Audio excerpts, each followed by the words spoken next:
This channel does not promote any violent, harmful, or illegal activities. All content provided by this channel is meant for an educational purpose only.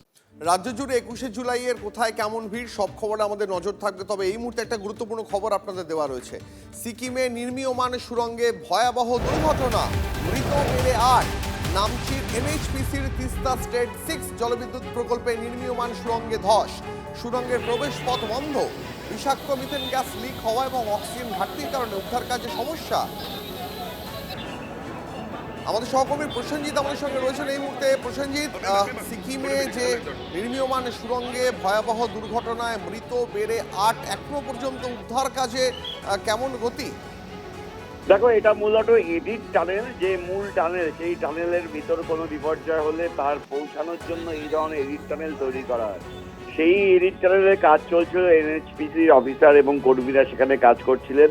প্রত্যন্ত এলাকায় তিস্তার যে জলবিদ্যুৎ প্রকল্পের বিভিন্ন স্তর রয়েছে, এটি তিস্তা হাইডেল প্রজেক্ট 6 এর অন্তর্গত সামারডুং এলাকায় এই ব্লাস্টের জেরে এখনো পর্যন্ত ৮ জনের মৃত্যু হয়েছে। একাধিক কর্মী এবং অফিসাররা ওই টানেলে ছিলেন, যারা এই বিপর্যয়ের ফলে সেখানে আটকে গিয়েছেন এবং সেখানে মিথেন গ্যাস লিকেজ হওয়ার কারণে উদ্ধার কাজ বা অভিযান কিছুটা ব্যাহত হচ্ছে।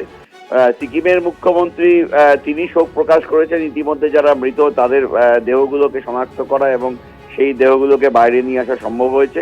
উদ্ধার অভিযান চলছে। এদিকে দফায় দফায় বৃষ্টির জেরে পাহাড়ে বিভিন্ন এলাকায় ওই এলাকাগুলোতে ধস নেমেছে, ফলে সব মিলে বড় বিপর্যয়ের মুখে সিকিম। ধন্যবাদ প্রসেনজিৎ।